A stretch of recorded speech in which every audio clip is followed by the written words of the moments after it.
time for the Ron and Brian podcast. Get ready to fill your ears with the latest news, politics, current events, and whatever else we feel like talking about this week. And now, your hosts, Ron and Brian. All right. Good evening, everybody. It is Sunday night. It's 8 o'clock, and it is time for episode 288 of the Ron and Brian podcast. Brian, as always, great to see you. How the hell are you, my friend? I'm doing fine. This is a great time to be alive. The Northeast of the United States has been struck by frigid temperatures over the past week. It is, I don't know how many times you have left the house, Ron, but it is bundle up, wear your heaviest jacket, scarf, hat, mittens, earmuffs, snow boots. You know, it is second layer, thermal underwear. So it's been cold. It has been a cold week. New York getting its first significant snowfall of more than an inch in over 2 years. So it's been a wacky week. But I'm so glad that I can wrap up that week talking to you for the next hour. Well, it was cold. We had 5 or 6 inches here on the outskirts of Philadelphia. Then it just froze over. But yeah, so headed up a few times this weekend. But to your point, had to warm up the car, had to wear the appropriate jackets, gloves, scarves, hats, But apparently it's going to be like 50 or 60 by midweek again. So all this snow should be gone by next weekend, which is fine.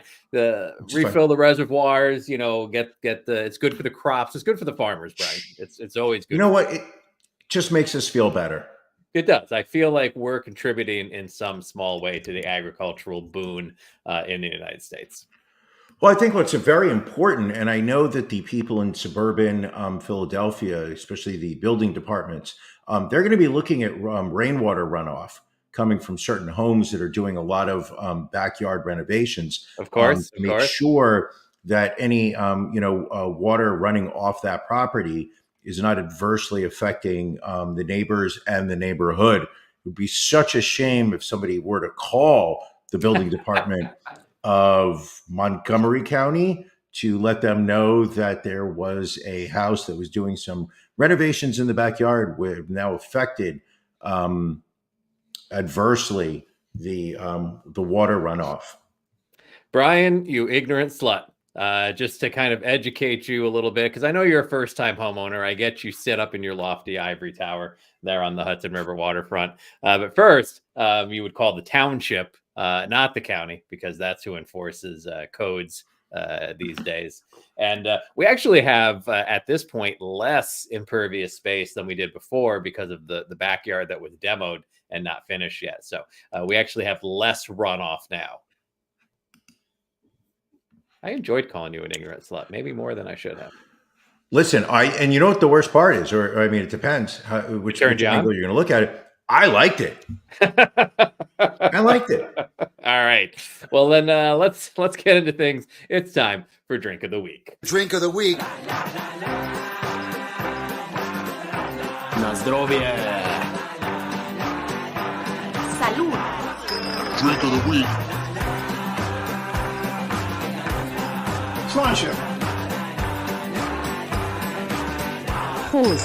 Drink of the week. Drink of the week. Drink of the week. Drink of the week. Brian, what are you drinking this week? This week, Ron, last couple of weeks we have gone overseas and had some beverages that I brought in across the pond from the good old United Kingdom. This week, I look to a Northeast staple of my beer loving. We go back to Sam Adams. This week, Ron, we are drinking Sam Adams Cold IPA, crisp and hoppy. You're going to sit there and say, Brian, what does that look like? And I'm going to show you this lovely beer. Light. Very clear. So clear. Okay. You think it's going to be light, Ron? Let me tell you about it.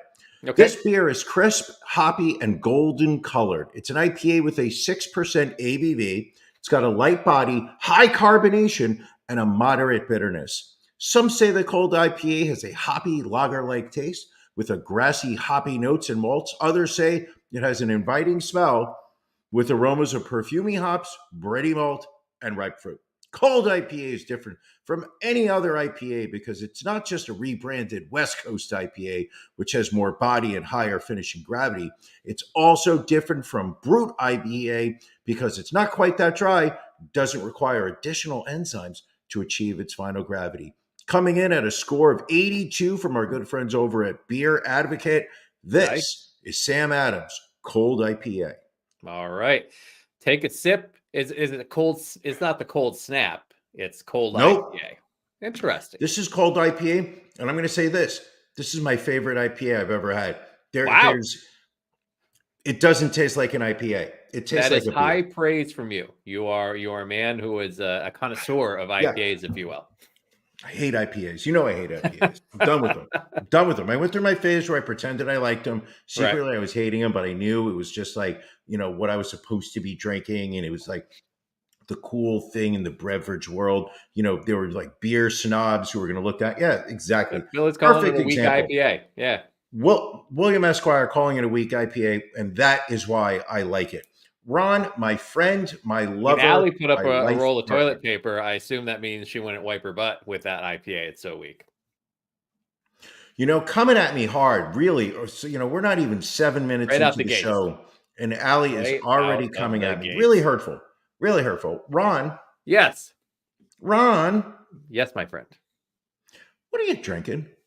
So this week, Brian, is a tribute to Philadelphia's own Charisse McGill, founder of French Toast Bites and local artisan foods, passing away on Monday at the way too young age of 42.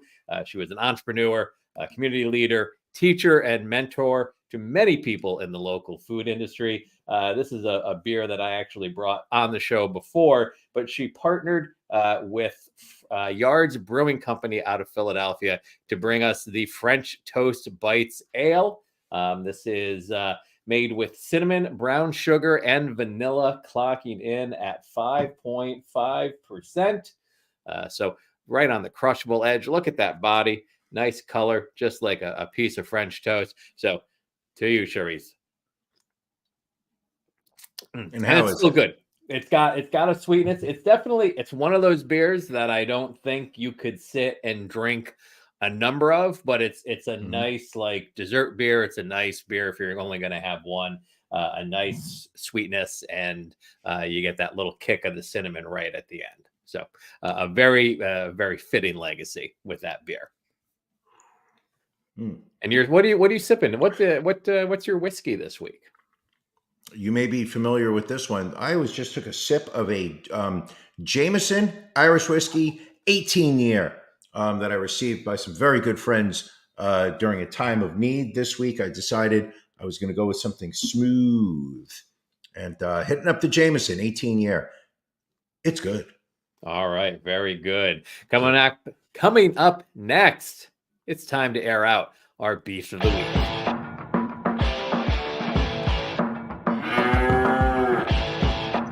Ron and Brian's Beef of the Week.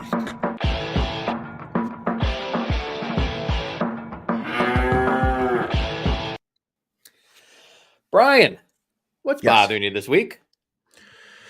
Oh, this week, something that is bothering me. As many friends of the show are aware, last year in 2023, I purchased with my life partner, the love of my life, the woman who's probably eavesdropping on the other end of this door. I bought a condo here in West New York, right on the water. Right there. It's just a beautiful view. And one of the things that I was fortunate about when I moved in is that the property to the south of me on the water was completely leveled. There was a building there. They took it down. They demolished it. And at some point, they were going to be building another building. But since I moved in the beginning of August, sitting in my living room on my couch, if I turn my head 45 degrees, I have an uninterrupted view from Midtown Manhattan all the way down through Lower Manhattan as far as the Verrazano Bridge, which connects South Brooklyn to the hated borough of Staten Island. It's been amazing. It's been wonderful. Right. And this past week, as I knew the day was going to come, they started construction work on the property to the south of me. My glorious view will soon be lost as concrete, wood, steel is going to start rising. We have no idea how close that building will be to my window. We have no idea how tall that building will be, but it is. I am losing something that has been very near and dear for the past couple months, which is the view that I have from my home. And Now, that, if I remember, yes, if I remember, very shortly after you moved in, you were very vocal about stopping some affordable housing that was being built near you. I even remembered you chaining yourself to a bulldozer at one point. Is this that construction that you attempted to hold up, or is this a different project? yes. This one backfired. It was originally going to be a building that had 45% affordable housing. Frankly, I don't want those people in my neighborhood.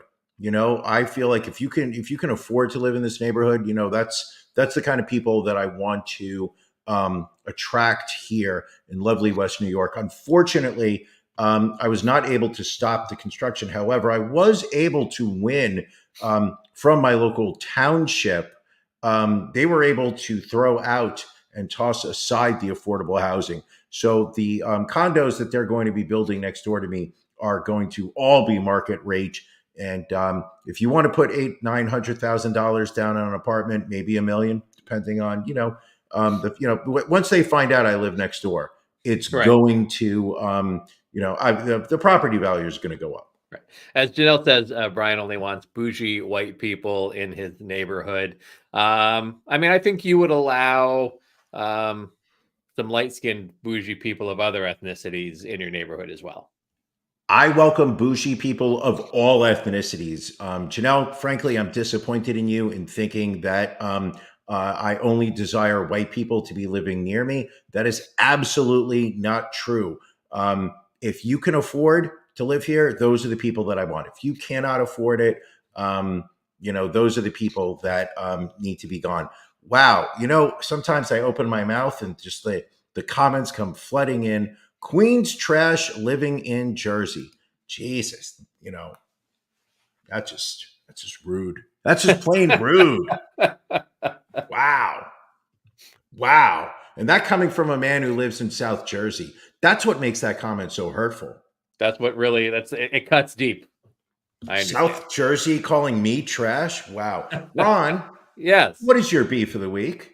So my beef of the week, Brian, we talked about the weather over this past weekend, and as you mentioned, it was the first time in over 2 years that either of our cities has gotten more than an inch of snow. Sure. And so I don't know about in your neck of the woods, but people on the local Facebook pages here kind of lost their minds about it because people would shovel and you couldn't get rock salt like anywhere to like salt down your sidewalk. So there was a number of sidewalks freezing, and the people on the Facebook pages that would literally take photos of their neighbors' homes and be like, look at this person, they didn't salt and I slipped on their sidewalk. And this old guy was just like railing against this. And so many people were like, why'd you put this photo up? So we took the photo down and instead took a picture of Google Earth from the same house and being like, well, I'm not really focusing on the house now. I'm just focusing on the intersection. But these are the people that didn't rock salt. Wow. And then the township puts out a pretty, simple message to people when we're going to have this amount of snow. Like, if you have driveways, please park your cars in the driveways and not on the streets so that we can plow your streets. Sure. But what people around here do, Brian, instead, they move their cars out of their driveways and park them in the streets. So it's easier for them to then clean out their driveway after snow is done. But then the plows can't get down the streets. And then these same people complain on the neighborhood pages. Well, I was in Philly. The streets were fine. Why are our streets not plowed? Well, because there's cars everywhere on the streets and the plows can't get between two cars parked across the street. It was crazy, Brian. Just absolutely crazy. And well, here's the real question: what did you do? Did you if you said you couldn't find any rock salt, so what did you? Were No, you no. able to The salt rest of the your? people couldn't find rock salt, Brian. Some of us who grew up in upstate New York know to hold on to rock salt. So I had rock salt. I was the only. I was telling, and my neighbor was like, "Wow, you're very thorough when you shovel." It's because my mother would beat me if we didn't shovel our walk correctly. Understood. Understood. And we Which parked in makes a our lot of driveway. sense. We parked both cars in our driveway. Yeah, we did. I'm a rule follower, Brian. You know that about me. That's what makes you a great 49% owner of this podcast, is that you follow the rules that I set as the champion. You're champion for now. We'll see how it plays out. We're just a couple of weeks away, Brian. I don't know about you. I'm very excited about the championship debate that's going to be coming up Sure. on February 4th, I believe the date is. Yep. A lot of football this Right weekend. here. Did you watch any of the football, Brian, over the weekend? I watched quite a bit of the football. I watched both games yesterday. I watched some of the early game that took place on Sunday. The Detroit Lions with the win. I thought the 49er victory over the Packers was weak. It was a good game, but definitely not the dominating Niners performance we've seen Sure. so far this season. Sure, and you know what? I mean, it almost made my beef of the week, but is people who announce who they want on a football game, and then after the game happens, sit there and say, "Oh yeah, well I didn't, I wasn't picking them with the line or the spread. I was just picking them to win the game." As if that makes a difference. Depends on if you're playing the money line or not. And at halftime, Buffalo's up on Kansas City 17-13. I don't know if you saw the clip, Brian. Philly national treasure Jason Kelce was out with the Bills Mafia doing shots during the tailgating prior to the game. Sure, because I mean, from what we all saw, he retired this week after what do you mean? I don't know. Well, because he said on his podcast that he has not made any official decision as of yet. He said, despite he's retiring. He's probably. We know he's retiring because we know Philly quits. We know that Philly is Philly. They lose heart when things don't go their way, and then they quit. It's the Philly way. Speaking of quitters, earlier today, Ron DeSantis announcing that he was dropping out of the 2024 presidential race. Not only can he wear a high-heeled boot, Brian, he can lick that boot, because after he dropped out of the race, he put his full support behind Donald Trump. After his slogan literally was never back down, or never drop out, or something. Sure. And then just a couple weeks ago, talking about chastising other GOP people who had dropped out of the race and supported Donald Trump, saying, Donald Trump will talk trash about you, and then you'll turn around and support him. And then literally weeks later, he did the same thing. Sure. And that's exactly what he's going to do. It is very clear that Donald Trump has a stranglehold on the Republican Party. Whatever you can pretend was the Republican Party at any point, you now need to acknowledge that Donald Trump is literally is the only source of popularity amongst the Republicans. If he does not bless you as a candidate, you are in effect going to be voted out. And it's certainly going to be a very interesting presidential campaign. You've got a candidate who is, I believe, facing 4 different trials this year for a variety of different reasons. And he literally, and in my opinion, he's the favorite to win the presidency. Oh, yeah. We've never had anything like this before. Not only facing trials, but in that E. Jean Carroll trial, we're just in the penalty phase of that now. Well, so he loses the initial trial where he gets found that he gets found guilty of sexually abusing her, and so then because of the verdict, he trash talks her. So then she sues him for defamation, and every single time he gets worse and worse, so she can sue him more. Like I Sure. can't even imagine what kind of shit show the rest of these trials are going to be. Well, the thing is, you've got a guy who has this an amazing talent, and you know whether you are whether you are on the right, on the left, on the political spectrum, whatever, you have an amazing talent. This man has to write the narrative of what's going on. If he loses in court, he literally can just immediately spin it to his followers and say, "This is evidence that I'm being persecuted." Right. No other. They're going after me because I was president and because I want to drain the swamp and because I'm representing you, and the people will immediately believe it. Like, you've got a Republican Party that prides itself on taking the high road. Here you have a candidate that was found guilty in civil court of raping a woman, and his defense was, "I would never rape that woman. She's not my type."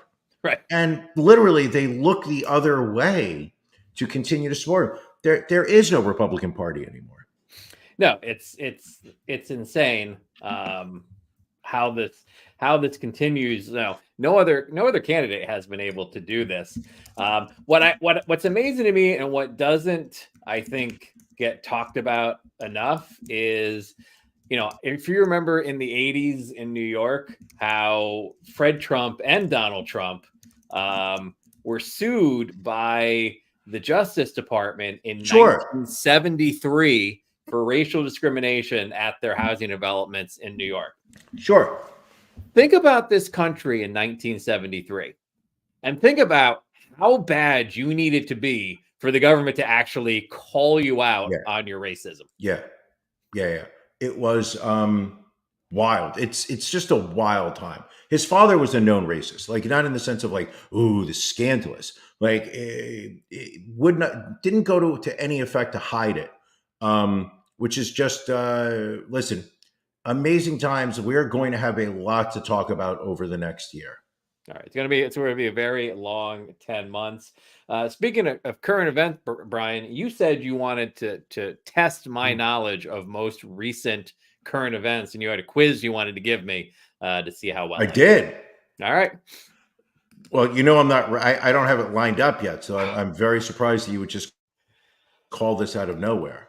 Listen, it's why would you do this to me? It's on the list to talk about this evening, so I don't know why exactly. Well, we can promote quick. No. Listen, we do a script. We talk about what we're going to do in the order that we do. I don't know why you're not following the script here. My apologies.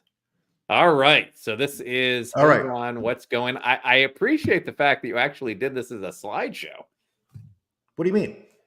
It's a lot of effort on your part. I'm giving you props. Thank you. Hey, Ron, what's going on? This has potential to be a new bit. We're going to see how it goes. I'm going to ask Ron about the week that just took place, and play along at home. There's going to be 11 questions. Let's see how well Ron does. So this is all about current events that all of this took place in the last week. Ron. He brags about being better than everyone else, but let's see whether he knows more than you do. Play along. Very first question. We need to lose this banner, no? Boom. There we go. We lost it. I got it, Ron. Don't worry about it. This past week, Donald Trump won the Iowa caucuses on Monday with a dominant 51% of the vote. According to the current results, how many of the state's 99 counties did he win? Was it 23, 45, 77, or 98? Ron? Yes. How many counties did Donald Trump win in Iowa? I'm gonna guess and say 3. He won 77. You think he won 77? Absolutely incorrect. Donald Trump won all but one county in Iowa. Ron, do you understand the concept of a caucus? I understand the concept of a caucus. I don't understand the validity of a voting process where you write down on a slip of paper, crumple it up, and throw it into like a garbage bag to be collected and counted. It's very interesting. I don't understand caucuses whatsoever, but I do understand a man and a party who are so obsessed over the vote stealings that can happen when you're dealing with election systems that are not airtight, but they trust a popcorn bucket being passed around an American Legion dining hall, and Yeah. somehow that is going to be a safe way to vote. Let's go to question number 2. Ron, you're 0 for right. 1. Which Republican presidential candidate finished 4th in the Iowa caucuses and subsequently dropped out of the race? Was it 1, Ryan Binkley? Was it 2, Chris Christie? 3, Asa Hutchinson? Or 4, Vivek Ramaswamy? I'm going to go for Vivek Ramaswamy.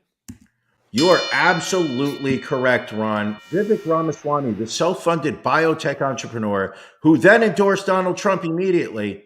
Piece of garbage. You are correct. You are 1 for 1. How are you feeling right now? I mean, so far so good. Better than I thought I'd be doing up to this point. Number 3, and this one I think we touched on earlier. Donald Trump spent part of his week in a New York courtroom taking part in a trial to determine his penalty for defaming who? Preet Bharara, Mark Burnett, E. Jean Carroll, or Mark Cuban? As I may have just mentioned, 3, E. Jean Carroll. You are correct. 2 out of 3 so far, Ron. Let's go to number 4. The U.S. and Britain recently launched strikes on military sites in Yemen, with officials said they were in retaliation for the Houthi malicious attacks on ships in the Red Sea. What does the militia say it wants? To divert ships to Yemen? To end Israel's siege in Gaza? To expand Yemen's civil war? Or to loot ships that carry weapons? I believe that is 2, to end Israel's siege in Gaza. Bing, bing, bing, bing. You are correct, Ron. You are now on a roll. You got the first one wrong. You got the next 3 right. This is impressive. Ron, Iran fired missiles this week on nearby countries after a terrorist attack killed dozens within its borders. Which 3 of the following countries did Iran hit? So here, people, this is what I'm trying to say. In case you were worried about the state of world affairs right now, Iran launched missiles into 3 countries this week. And nobody cares. Nobody's getting bricks over this. Fucking Iran launching missiles into other countries. This should cause you to clench your sphincter at literally 10 out of 10. Was it Iraq, Pakistan, Yemen, and Syria? Which is the countries that got struck by Iran this week? I'm going to say it is everyone with the exception of Pakistan. And the answer is boom. Oh. Iraq, Pakistan, and Syria. Ron, we're going to give you partial credit on that one because you did get 2 out of 3. We're going to go to number 6. Taiwan recently picked a new president in an election shaped in part by the island's relationship with China. Ron, who won that election? Aren't you going to read the 4 choices, Brian? You want me to read the 4 choices? Yes. I would love that. Hu Yi. It would be Ko Wen-je. Would it be Lai Ching-te? Or would it be Tsai Ing-wen? I'm going to go 3, Lai Ching-te. Very impressive, Ron. That is absolutely correct. Lai Ching-te of the Democratic Progressive Party, who pledged to defend Taiwan's identity. Well done, my friend. Well done. Let's go to question number 7. At the Emmys this week, who won the Best Actress in a Comedy Award for her work on the sitcom Abbott Elementary? Was it Quinta Brunson? Was it Ayo Edebiri? Was it Aubrey Plaza? Or was it Bella Ramsey? That would be 1, Quinta Brunson. Quinta Brunson, you are correct. Ron, you are killing this. On fire. Number 8, China released new population data this week. It showed that the number of births in the country has fallen for 7 straight years, despite the end of which policy in 2015? Was it a ban on surrogacy? Was it a policy limiting families to 1 child, a ban on abortions after 6 weeks, or was it a strict ban on immigration? I think 2, a policy limiting families to 1 child. Ron, you know this world, and it's absolutely amazing. Question number 9. A federal judge on Tuesday blocked a proposed $3.8 billion merger between these 2 companies. Was it Amazon and Hulu? Was it Comcast and Mint Mobile? Was it Ford and Rivian? Motors, or was it JetBlue and Spirit Airways? Brian, it was JetBlue and Spirit Airlines. Come on, give me a tough one. You are absolutely fucking correct on that one. Bobby, a Portuguese Rafeiro de Alentejo, was named as the world's oldest dog last year, but his title was put on hold this week amid widespread doubts. How old did Bobby's owners claim him to be? 29, 31, 35, 41. What kind of dog was that again? That is a Portuguese Rafeiro do Alentejo. I'm going to say they said that he was 35 years old. He was actually 31. Hold on. I see a line in the comments that they were looking for me to pronounce again the members of the Taiwanese election. That would be Hu Yu-yi, that would be Ko Wen-je, that would be Lai Ching-te, and that would be Tsai Ing-wen. Thank you, everyone.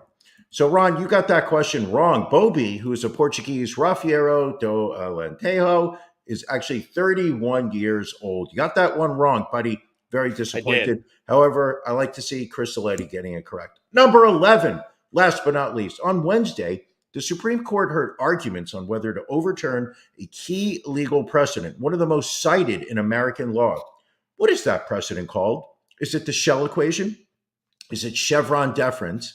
Is it mobile balancing? Or is it SO compliance? Complacence. You know, I am 51 years old and I had no idea that's how you spelled complacence.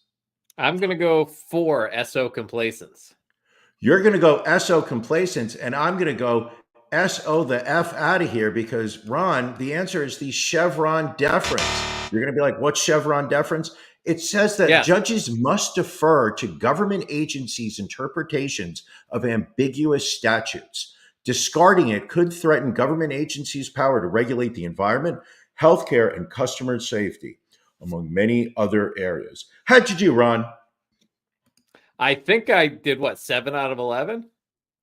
You did about there. I would say you did very well. How did Ron do? Boom. Thank you for playing, Ron. And more importantly, thank you for following current events. Well, I like that. I had fun with that. Very nice. Very well done, Brian. Kudos. Would you like to start doing that every week? We could. I don't know if about it every week, but I think it's I think it's something to catch up on every now and then. Make sure maybe next time I'll give you the quiz. Make sure you're keeping up on current events. Ooh. Now I have a question. Which is what was wrong with the presentation, Janelle? I'd like to hear that one. I know she said that her OCD hates the presentation. Well, I will say one thing that was annoying for when you had Vivek Ramaswamy, his name went outside the little preformed box that all the other answers were inside. So Ron, if that was the situation, Ron, so you're telling me that 100% agree with Chanel on that. Rod, you're saying that people who come from other countries where their names are longer than your typical American last name of Smith, Jones, whatnot, you're telling me that we should just cut off letters, we should just disrespect their cultural heritage and just embrace, a 5-6 letter last name. Is that what you're saying? Because that's what I'm hearing. Well, what I'm saying is take the 10 seconds to adjust the font settings so that the layout looks correct. Fuck you. Billy, bringing up a good point. Actually, you could have possibly used smaller font. Allie, also, you could just learn to justify text. But I thought you did great. But yes, I could certainly understand where that came from. Brian, let's talk about our stories of the week before we get too far into this episode. We have stories that we always like to make sure that we don't miss, that we get on the air for you folks. Brian, what is your story of the week this week? Ron, I'm going to ask you politely to pull up a photo of Elliot Binney. There we go. Elliot Binney, 41 years old. This man is from Oklahoma. You are going to look at this photo and say, oh, geez, that sure looks like he's wearing some type of government-issued garb. Maybe that is something that a Department of Corrections would issue people so that if he were to be out on the streets amongst the general public, people might be easier to spot him. But unfortunately, that bright neon orange is not necessary because the man's face gives away that he has been in some type of traumatic experience very recently with a busted nose, busted lip, and two black eyes. But before you feel bad for Elliot Binney, I would like to point out that this is what this man did last Thursday at 9:20 p.m. Elliot Binney, an Oklahoma man with a history of leaving the scene of vehicle accidents, so he's done this before. He's got a history. That's always good. It's a history, and the New York Post would never lie about this. Has been arrested for allegedly fleeing the car wreck that killed his 16-year-old daughter and injured other members of the family. Elliot, who appears with two black eyes and other facial bruises in the mugshot that happened several hours after the rollover crash.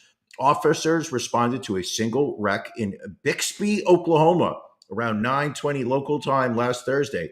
Binney's teen daughter, Shelby, was thrown from the vehicle and later pronounced dead at the hospital. She had not been wearing her seatbelt at the time of the crash. People, wear your seatbelts when you get in a car. 3 of her family members, including 1 adult and 2 elementary school-aged children, were also hospitalized following the crash, which sounds tragic in itself. However, the very fact that Binney was found 50 miles away from the scene in Chakota, Oklahoma on Friday morning. Apparently, witnesses saw him driving 70 miles per hour in another vehicle in no passing zones moments after the accident. Let's just say that this guy is Ron's listener of the week. Ron, once a week, you get to pick one hero out there. I found this a controversial pick. I did not think that this man deserved the honor of being your listener of the week. However, as 49% owner of the podcast, I allow you to have some say in what's going on compared to my 51. Ron, you picked him as your listener. I don't recall that, but all right, whatever. So therefore, Binney gets his photo on the show. Controversial pick, Ron. I wouldn't have gone that route. All right. Well, good to know, Brian. I will, as always, try to learn from you. Ron? Yes. What's your story of the week? So my story of the week, Brian, it involves these 3 police officers here. This is Timothy Rankin, Matthew Collins, and Christopher Burbank. They were involved in the 2020 death of Manuel Ellis. He was a black man in Seattle, Washington, who was shocked, beaten, and restrained face down on a sidewalk as he pleaded for breath. These gentlemen were charged with that death. Rankin was charged with manslaughter. Collins and Burbank were charged with manslaughter and second-degree murder. They were acquitted this past December following a trial. This lasted more than 2 months. And now, Brian, each of them will receive $500,000 to leave the Tacoma Police Department. I'm sorry. Hold on a second. I went to go get a beer halfway through. So these guys restrained, tased an African-American male, and they're getting paid $500,000 each. So they what? The city released copies of the voluntary separation agreements with the officers Tuesday, as Police Chief Avery Moore announced findings that none violated the use of force policy in effect on March 3rd, 2020, when the incident happened. Kind of discussing. Now, important to note that use of force policy has since been updated because of this very incident. Mm-hmm. Good question, Allie. Wow. Which one of these is Brian's listener of the week? He named all of them as his listener of the week. Brian loves police officers. He is he cozies up to authority. I don't know what else to say. Listen, don't call me a bootlicker, but I back the blue. Right. Now, also keep in mind, Brian, that these officers had already been paid about $1.5 million total while being on leave for nearly 4 years while this situation wove its way through the courts. Jesus Christ. Unbelievable. Just unbelievable. So I don't even at the have very least, words. though, the U.S. Attorney's Office in Seattle has announced that it is reviewing the case. The Justice Department can bring prosecutions for federal civil rights violations, but the scope of the review was not disclosed.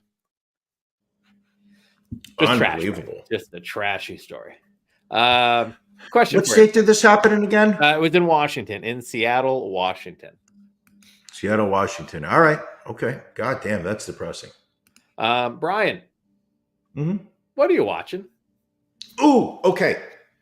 I'm late to the game on this. Okay. Fargo on Hulu.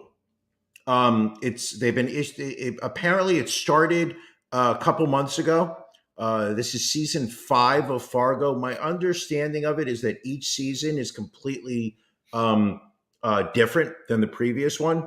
Could be wrong on that. I watched some of season 1, gave up. They're up to season 5 now. I saw quite a few people whose opinion I value talking about how great season 5 was. I saw that John Hamm and Jennifer Jason Leigh are the two big names in it. I'm sorry, just slightly distracted by this comment because I had no idea how does this man see my internet browser history? That's what I don't understand. Like, I change my password every week and yet he somehow knows exactly what I'm watching. But Fargo, it also has the woman that was on Ted Lasso who was the trashy PR woman. Don't know her name. Allie's going to sit there and tell me that makes me a misogynist because I didn't look up and memorize her name. I'm sorry, but she's a great actress, and she's doing an amazing job. Highly recommend season 5. I'm about 7 or 8 episodes into it. I think there's one episode that hasn't been released yet, so they're doing one at a time. That is a strong recommendation. Also, went back into the archives on ESPN and I started watching The Captain, which I think is about a Keep forgetting to watch that. I think it's like a 6 or 7 part documentary on the career of Derek Jeter. I'll be honest with you. I was sitting on my at my TV on Friday night, flipping channels, looking for something. I said, you know what? I'm not really in the mood for sports, but maybe a good sports documentary. I always liked the ESPN 30 for 30 series, which now I think they're up to 98 of them. But I saw The Captain. I put it on. It's kind of a fluff piece. You're not, there's a lot of interviews with him. I imagine he had some kind of editorial approval to the content of it. But, they got a lot of people to be interviewed talking about his rise through the minor leagues, the Yankees' first couple of years. This is just an amazing statistic, is that in his first 5 years as a Yankee, they won the World Series 4 times. Like, if you can imagine being spoiled, right. It's similar. In all honesty, it's similar to your run back in the 1990s when you were champion of the podcast 8 years in a row. It got to the point where we never thought that another person was going to come by and wrest the belt from you. Absolutely, Ron is just going to have it again. Kind of like when Vladimir Putin goes up for an election in Russia. We just knew it was going to go one way. But I started watching, I think about 3 or 4 episodes into it. As somebody who is a diehard Yankee fan and was watching the Yankees during those years, it's so great to watch the highlights from, the 97 season, the 98, 99, just some amazing years as a Yankees fan. All right, very and nice. That is what I've been watching. Ron? Yes. What are you watching? So I watched a couple of movies this week. Releases have been out for a few years. One was Mr. Harrigan's Phone with Donald Sutherland, based off of a Stephen King short story that I wasn't familiar with. It's about this kid who befriends an elderly billionaire, and when the billionaire dies, he gives the guy a mobile phone and that to be buried with, and apparently can communicate with him beyond the grave to take revenge on people. It was all right. It was watchable. It was like an hour and 40 minutes. Then I watched How It Ends, which was from 2018. It was, one of these apocalyptic type movies with Forrest Whitaker, where a guy is dating Forrest Whitaker's daughter, and they're in Chicago, and some sort of event happens on the West Coast where the daughter's living, and they have to try and drive across the country to get there. It was okay. The ending was very disappointing. It was like 2 hours. The last 15 minutes kind of ruined the hour and 45 before it. Mhm. But I watched 2 docuseries on Netflix. One was You Are What You Eat. So this Yeah, I heard about was this. a nutritional experiment where they took sets of twins and they had them. One would follow an omnivore diet, and the other twin would follow a vegan diet for, I think, 8 weeks. And then they would do all these medical tests before, and then do all the medical tests after, and see how it impacted weight, sexual ability, cholesterol, things of that nature.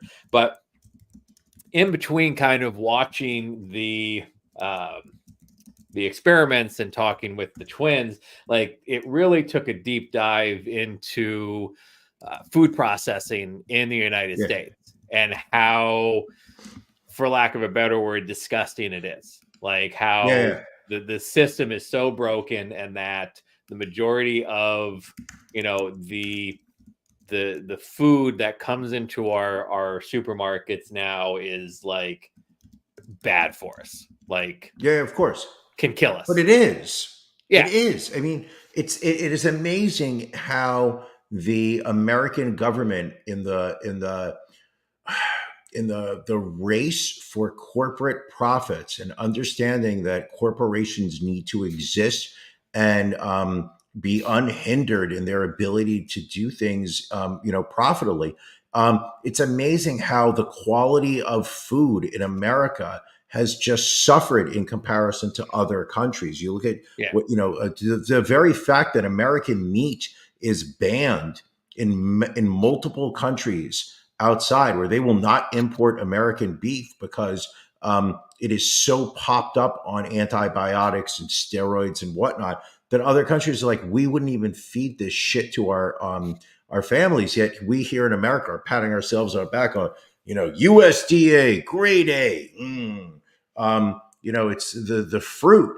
We make an apple that can sit in a refrigerated freezer for 8 months before going to your supermarket. And that's not even talking about the processed foods. Right. You look at something like a Nutella. I don't like Nutella, not the point. But you look at like a Nutella, where you look at the ingredients of the American Nutella, and it's got like 85 different ingredients. 78 of them you cannot pronounce because there's 14 different syllables. Then you look at Nutella overseas, and it's like 7 ingredients, and they're all natural ingredients. Like, it's scary. So it really, it tells people, like, you should really be trying to eat less meat in your diet and go to more, plant-based proteins and things of that nature. And when you look at how disgusting some of these, slaughterhouses and chicken farms and everything else are, you kind of have to. I mean, we're considering trying to work some of the processed meat out of our diet. So I'll let you know how that goes, Brian. So how is it? So hold on. So how are you?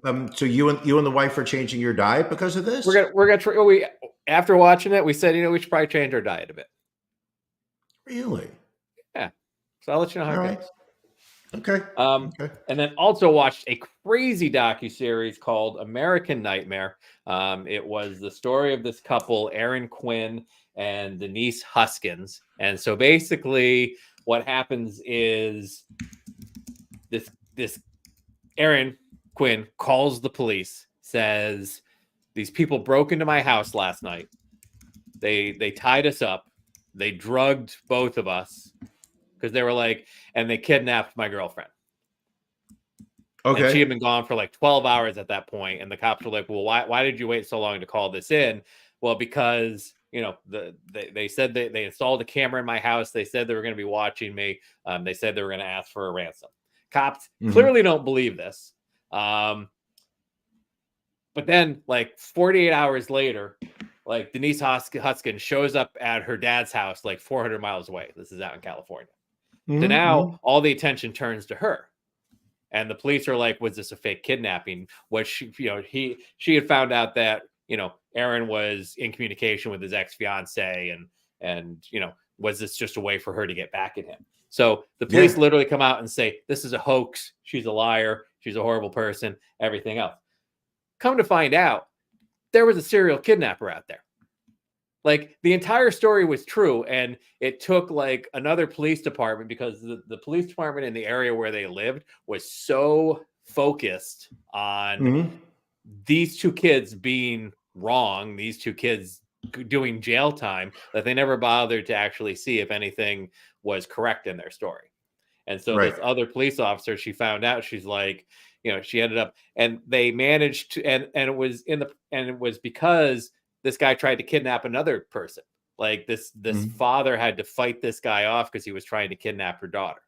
All because the original police didn't bother looking into it because they were so convinced that these two were lying. So it's an incredible indictment on law enforcement, not just on the local level, but the FBI was involved. And then you find out later on that the lead agent from the FBI in charge was friends with Aaron's ex-fiance. Never revealed that he had this incredible conflict of interest while working. No, really? So yeah. So that's one I would recommend. It was very interesting. Check it out, Brian. I tell you to check it out. You don't check it out. And that's on you. If you listen, I put it on my list of things to watch. Okay. I do have that list, somewhere on that list is a show called Brockmire, which I don't even remember putting it on there. I think wasn't that the documentary about Obama running for the second term? Wasn't that the Brockmire documentary? But no, I thought Brockmire wasn't that the show with the kid who's got the entourage that follows him around? Jeremy Piven's in it. He yells at people a lot. Wasn't that like it's the one with the entourage? Isn't that Brockmire? See, I thought Brockmire was the one where it's the wealthy white man who adopts two young African-American boys, moves them into his house with his maid and his teenage daughter. And he basically, to show the world that, racism has no place. But, I thought that was Brockmire. Well, I guess we'll need to Google that. Maybe we'll have Matt. I honestly don't remember. I don't remember it. Brian, you loved this story from the smoking gun. So I'm gonna let you tell this story that involves two very addictive things: drugs and fried pickles. Listen, Ron, we know that you love fried pickles. We know that you are all about fried pickles. Every now and then, I like to go to the Smoking Gun. Used to be one of my favorite websites. It was a go-to. It really was at one point. 100%. Like it was TMZ before TMZ was TMZ. 100%. It had basically every court document that was of interest. However, the good people over at the Smoking Gun have brought to our attention the great story of Justin Carpenter. Justin Carpenter loves his fried pickles. So on, I forgot what day it was, late Sunday. So that would have been January 6th. Justin Carpenter pull up to a Lawrence, Indiana Buffalo Wild Wings around midnight looking for food. In an ill-advised bid to get the kitchen reopened, Carpenter proposed a barter to exchange with Buffalo Wild Wing employees, two of whom were minors. Allegedly, he offered drugs to them in exchange for an order of fried pickles. Carpenter, who at the moment was wearing an ankle monitor as a result of a prior drug arrest, offered marijuana, cocaine, ecstasy, and vape cartridges containing THC to the workers who were interviewed by police. Apparently, Carpenter, who was accompanied by a male friend, said to the employees, "If you make us some fried pickles, I'll make it worth it." Ron, let me ask you a question. Yes. What would you be willing to trade for an order of fried pickles from Buffalo Wild Wings? And obviously, we're not going to include your offer of access inside of your rectum. I would probably exchange cash for those fried pickles, Brian, if I were to do anything. And here I was thinking that you hated fried pickles. I'm not a fan of fried pickles. I mean, there are good items on the B-dub menu. I would not say their fried pickles are. I'm just shocked that this man managed to find the one Buffalo Wild Wings in the country where all of the employees are not on drugs. Sure. I've been in many Buffalo Wild Wings, and I would, if you were to ask me, hey, at this Buffalo Wild Wings, do you think the employees would trade drugs for product? I'd be like 100%. 100%. Two questions, Ron. One, you're at Buffalo Wild Wings. What is your go-to wing sauce? I go medium. I don't like too much spice. They're spicy. They go with their hotter sauces. They go more for just shock factor than flavor. Sure. Second question. What would I go? I'd probably also go medium. Right. I like spice, but I also I'm not a huge fan of the let's see how much you can sweat type of. Oh, the last question I had for you before you insult me. Before you insult me, I'm just going to keep rolling because I know you're going to insult me, and we don't need to hear that. There's too many people right now that want to hear you insult. You know what, Ron? Let's do it. Bring it on. Bring it on. I was going to say, for someone who doesn't like to sweat, you sure do it a hell of a lot. Oh my God. I love eating spicy foods, but my body does not appreciate it. I sweat like a little bitch. But also I think I sweat like anytime I exert myself physically in any way. So it's not just the spicy food. Here's a real question, Ron. You have one option. Do you go to Buffalo Wild Wings or do you go to Hooters for their wings? Where are you headed? Buffalo Wild Wings. How come?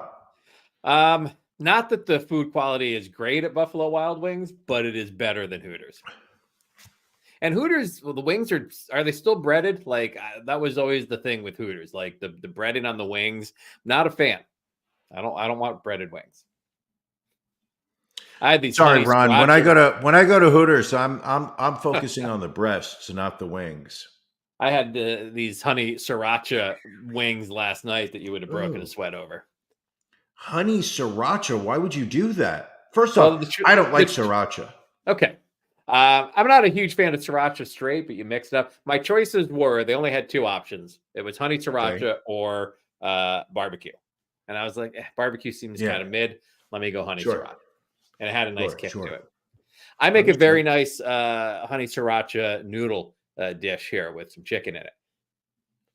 So now, having watched You Are What You Eat, how is that going to affect that meal? Maybe substitute the chicken for a plant-based chicken, maybe some seitan. Have you started to go for plant-based food? Did you make any purchases this week? I picked up some this weekend, so we're gonna try some this week, and maybe I'll rate them next week. This is an interesting. I've always kind of thought we should have a hot wings eating competition between Ron and Brian. I've always thought about doing like a hot ones kind of competition on the show one week to see, the varying levels of heat and where we would tap out. I would absolutely do that in a heartbeat. And the thing is this, and this is the thing where it gets tricky for me, is that I have a very sensitive digestive system. Right. Where I may go to the bathroom like twice, 3 times in a day and not go again for like 5-6 days. So when I eat something, no, I've always been like this. Very unhealthy. I'm not kidding you, Ron. I don't think you're kidding me. That's why I'm saying that doesn't sound healthy. I did a number 2 last Sunday. I did not go again until Friday. I've gone to the bathroom Friday, Saturday, and today. But like between Monday through Thursday, not only did I have zero physical desire to defecate, But I also this is the part that was concerning, and people at work were concerned about it, was that I did not have the physical urge or any level of discomfort. Like everything was just compacting in there, and I was just like perfectly fine with it. But when I eat spicy foods, what's interesting to me is when it's being expelled like 3-4 days later, I'll sit there on the bowl and be like, oh, why is that burning? And then I'll be like, oh yeah, I had that ramen like 4 days ago, like because I haven't had anything spicy. So yeah, but I would happily do some kind of spice challenge with you. Because the thing is this, and you and our respective misses, they can attest to the fact that you and I have at the same time sat down and had the same level of heat, which barely affected you physically in any way. Right. And I sweat right through my shirt. It was embarrassing. So I'm fascinated by this bowel movement thing. So I we need to stay on this for just a moment. On average, good point by Allie. I think your coworkers are concerned that the HR guy Allie's forgetting that I work in HR. So like I work in construction. So like true. Me talking about the frequency of my bowel movements is probably the least offensive thing that those people have heard. So on average, how many cups of coffee do you have in a day? 3. Okay. So I'll have 2 at home. Right. I'll have 1 at work. So you're on average 3 cups of coffee a day, and you can still go 4 to 5 days without a bowel movement.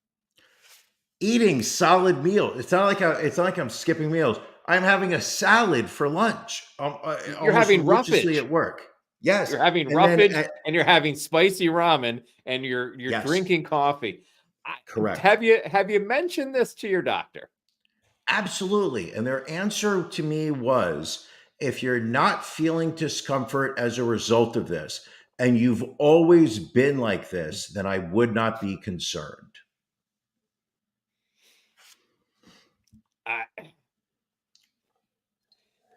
That's I got to go with Billy here. Almost every morning, like clockwork, I get up. I wish I have that first cup of coffee. And I wish knocks it out right before my shower for the day. Sure. Here, Jojo's asking me when my last colonoscopy was. Never had one. Wait, you've never had a colonoscopy, and I had a physical after 50. Your doctor has not said to you need to have a colonoscopy. Brian, they even moved the age down from 50 to 45. I know. I've never had a colonoscopy. Brian, have a colonoscopy. But, okay, so what do? You go in there and you just request one? You just be like, hey, listen, I need a physical. And call your doctor. Jojo's calling me an ass because I'm not caring about my ass, apparently. Boom. Right. Roasted. This is what you do. Call, because you probably have to do this for insurance purposes. Call your doctor's office and say, I need to get a prescription for a colonoscopy. I'm 50, you're 51 now? Sure, yes. Say, I'm a 51-year-old man. I've never had a colonoscopy. Please get me a prescription so that I can get a colonoscopy. I'm going to tell you a story real quick. Friend of mine, she's 59 years old. She had gotten a new job. Job required her to have like a full battery of health tests to qualify for the life insurance policy that went along with the job. She had a colonoscopy. Mm-hmm. They found polyps in her colon. She was dead of cancer 3 years later. Had she had that colonoscopy at 50, when they tell you to start, she would be alive today. All right. You know what? You've convinced me this week. I will start the process for a colonoscopy. I will schedule my physical, and as part of that, I will not walk out without a referral for a colonoscopy. Right. And when you schedule your colonoscopy, get it done in the morning. Why? Because number one, you can't eat for a certain period of time leading up to the colonoscopy. Okay. So if you can be asleep for a good period of that time, like rather than having to be up all day till like 2-3 o'clock, because you can't have coffee. You can have water. You can have a little bit of broth the day before. Like the prep work is as bad as they say it is. But So, and try and do it like I did mine on a Monday morning, and it was probably the best thing I did because that Sunday night I could just knock out everything that was in my system. Like I was pooping out buttons that I had swallowed in the second grade. Like that's how thorough it cleaned my system out. But did it affect the podcast? Should I schedule it for a Monday morning so this way during the podcast we could go through my prep process? Yep. And Good for and the show. It's all about content, people. It's all about content. And I completely understand now why Michael Jackson got hooked on Prohypnol, because that's what they used to put me out for my my colonoscopy, and it just I had that. Yeah. I had no, it was propofol. Let's pronounce it properly, Ron. Sorry. I had propofol when I was doing one of my eye surgeries. Was it propofol? Yeah, I when I was having my cataracts, they gave me propofol, and I remember as I was in the operating room, they were strapping me down, and I just because you know me, I like to talk to strangers. It's one of those conversations. It's what you do. It's one of those low stakes environments where your odds are you're never seeing this person again. So it's just like say whatever you want to say. There's no consequences here. So I literally was just like, so what are you guys going to give me? And they were like, oh, we're going to, propofol is, and I was like, isn't that what killed Michael Jackson? And the operating room just got immediately silent. Everybody just stopped talking. And I let a couple beats go by because I knew for a fucking fact that's exactly what killed Michael Jackson. So as soon as they were like, yes, they were just like, yeah, we're going to give you propofol. A couple beats of silence. And I was just like, well, try not to kill me. That would not be fun right now. And they were like, no, we're going to be, and then out cold. Like you can feel that like icy feel as it like goes right up your, and then you're asleep by the time it hits here. Well, I remember feel it enter here. Yeah. You're asleep. Like they're like, all right, we're going to administer it now. And so it was cold and it felt metallic. Like it yes. There was a level of discomfort. And I remember thinking to myself, because it was getting more uncomfortable. And I remember thinking to myself, I wonder at what point I should mention, and then done. I'm waking up. I'm waking up in the recovery room like, hey! They were like, you took the whole fist like a champ. I was like, wow. Thank you, doctor. I felt like Robert Patrick in Terminator 2 as that thing just started crawling up. I was just like, yeah, I'm looking for the boy. Oh, that works. So I will do that this week. All right, people. You've convinced me. Good. You've convinced me. Well, while Brian's doing that, why don't the rest of you commit to joining our Patreon if you haven't done it already? We are going to have our After Dark episode in about 22 minutes at the bottom of the hour here. It is exclusive content for our Patreon subscribers, which you can be if you go to ronandbrianpodcast.com. Click in the upper right-hand corner where it says Become a Patron. Join at the $10 a month level or higher. Not only do you qualify for great swag, but you get live access to our After Dark every Sunday night at 9:30. And next Sunday night, we do it the last Sunday of every month. It's going to be our pajama party time. It's when we ask our subscribers to come on the air with us. And it's just a good time. It's just a party. And it's something that if you're not doing, you need to be doing. Absolutely. It's a great way. A lot of people reach out and say, listen, I love watching the show. How can I help out? And it is, for as little as, for $5 a month, think about that. There's 30 days in a month on average. You're literally talking pennies a day. You get the audio version. There's stuff that we talk about that we do not want out there for the general public. That stuff we save for After Dark. If you think I'm willing to talk about my pooping habits on this show, just imagine what we're saving behind the paywall over at Patreon. For $10 a month, you get a link every Sunday, sometimes at 8:55, sometimes, it's going to go out at 4:30 in the afternoon, but you get a link that allows you to watch live, just like you're doing right now. You can watch live our After Dark content. It is listen, it's a small way to sit there and say, thank you guys for entertaining me. How can I help out? How can I show my appreciation properly? There you go. Well, This was an amazing episode. I did not anticipate us talking about your bowel movements or your colon, but I'm glad that we did. I think we've done some great work here, and we've really set some groundwork for you to be the best you that you can be, Brian. Listen, and at the end of the day, isn't that what it's all about? That's what I think. Anything else, Brian, before we wrap up this amazing episode? No. 288. I think we're good right now. All right. Thank you all for joining us. Patreon folks, we will see you shortly. Everyone else, we will catch you next week. Thank you for joining us on the Ron and Brian podcast. We're live each week on YouTube, Facebook, and Twitch. You can find prior episodes, links to our social media, and everything else Ron and Brian at ronandbrianpodcast.com. See you